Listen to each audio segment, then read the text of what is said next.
काय चूक आहे त्याच्यात? काय हिंदू देशप्रेमी नाहीये? काय हिंदू महाराष्ट्र भक्त नाहीये? आम्ही मराठी आहोत, पण आम्ही सुद्धा हिंदूच आहोत. पण ह्यांनी जो काय घराघरामध्ये जाऊन प्रचार केला की उद्धव ठाकरेंनी हिंदुत्व सोडलं, काय मी सोडलं? तुम्हाला जर का वाटत असेल सांगा मला की होय तुम्ही हिंदुत्व सोडलं, सांगा तुम्ही मला.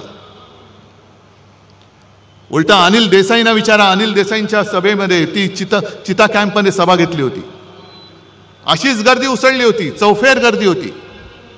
90% जास्त लोक तिकडे मुसलमान होते. आणि साहजिकच मी हिंदीमध्ये भाषण केलं आणि त्या भाषणात मी त्या तमाम मुसलमानांना विचारलं की क्या आपको लगता है मैंने हिंदुत्व छोड़ा है? त्यांनी सांगितलं नाही. आणि मग मी पुढचा प्रश्न विचारला, मग माझं हिंदुत्व तुम्हाला मान्य आहे की नाही? आणि त्यांनी सगळ्यांनी हात वर करून सांगितलं की आम्हाला मान्य आहे, आम्हाला मान्य आहे. कुठे सोडलं मी हिंदुत्व? एक कुठेतरी बातमी छापून आणली त्यांनी आणि उद्धव ठाकरेंनी 92-93 साली जे काय घडलं त्याच्याबद्दल माफी मागितली. कधी माफी मागितली? कोणाकडे माफी मागितली? काय वाटेल ते बोलायचं. पण माफी मागितली हे जर का खरं असेल तर माफी कोणी मागितली होती? माफी उद्धव ठाकरेंनी नव्हती मागितली, माफी अटल बिहारी वाजपेयींनी मागितली होती. आणि जे बाबरी पाडली, it was a terrible mistake, हे उद्धव ठाकरे नव्हते बोलले. उद्धव ठाकरे बोलला नव्हता, लालकृष्ण अडवाणी बोलले होते. मग जा अमित शहा, जा अडवाणी जे आहेत अजून, अटलजींना तर तुम्ही केव्हाच गुंडाळून टाकले, अडवाणींना सुद्धा तुम्ही बाजूला करून टाकले. पण माफी मी नव्हती मागितली. नवाज शरीफच्या वाढदिवसाचा केक उद्धव ठाकरेंना नव्हे तर तुमच्या आत्ताच्या नरेंद्रभाई मोदींनी खाल्ला होता. अगदी लहानपणी माझ्या आजूबाजूला मुस्लिम कुटुंब राहायची.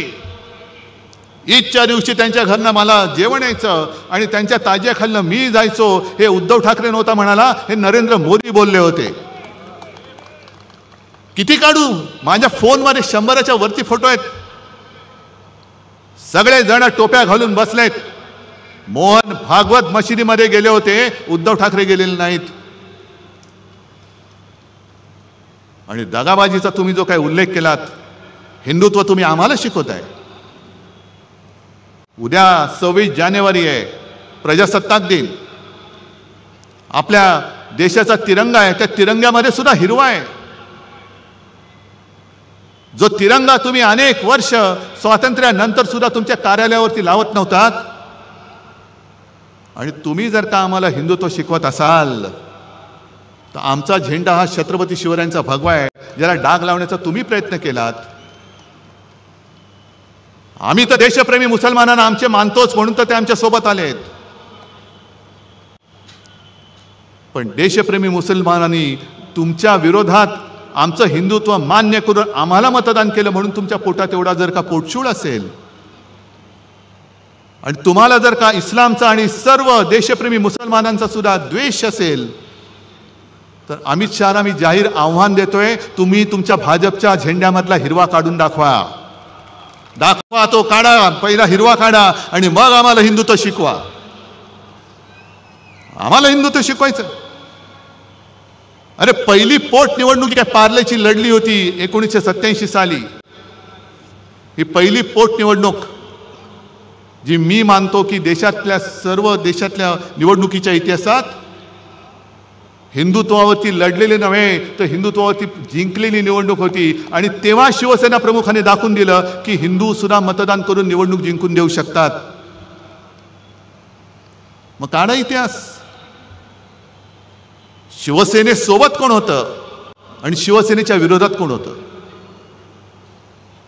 किती साली? 1987 साली. त्यावेळेला शिवसेना आणि काँग्रेस, शिवसेनेचे डॉक्टर रमेश प्रभू आणि काँग्रेसकडनं प्रभाकर कुंटे, हिंदुत्वाचा प्रचार तुफान झाला. हे आता तुम्ही दाखवलं ना, दादा कोंडके वगैरे, तेव्हा तर फार जोमात होते. गुजरातमध्ये शंभू महाराज येत होते. आणि त्याही वेळेच्या भाषणामध्ये शिवसेना प्रमुखांची स्पष्ट भाषणं आहेत आम्हाला देशप्रेमी मुसलमानांचं वावडं नाही. जे देशद्रोही आहेत, पाक धार्जिणे आहेत, त्यांचा आमचा तो कोणी असेल, तो हिंदू जरी असला आणि पाक धार्जिणा असला जसा कुरुलकर सारखा, तरी तो आमचा नाही. एवढं स्वच्छ आणि स्पष्ट आहे. पण तेव्हा जर का इतिहास तुम्ही काढला, अमित शहाना मुद्दामून सांगतोय की तेव्हा फक्त दुहेरी लढत नव्हती झाली. शिवसेनेचे रमेश प्रभू विजयी झाले, प्रभाकर कुंटे पडले, पण शिवसेनेच्या हिंदुत्वाला अपशकुन करायला भाजप आणि जनता पक्षाच्या प्राणलाल वोरांना सपोर्ट दिला होता. का तेव्हा तुम्ही हिंदू म्हणून आमच्या सोबत आला नाहीत? कुठे गेलं होतं तुमचं हिंदुत्व? आणि मग ती निवडणूक जिंकल्यानंतर तुमचे प्रमोद महाजन वगैरे सगळे आले, मातोश्रीचे उंबरठे जिजवायला लागलात तुम्ही, कारण तुम्हाला शिवसेनेचा दुरुपयोग करून घ्यायचा होता.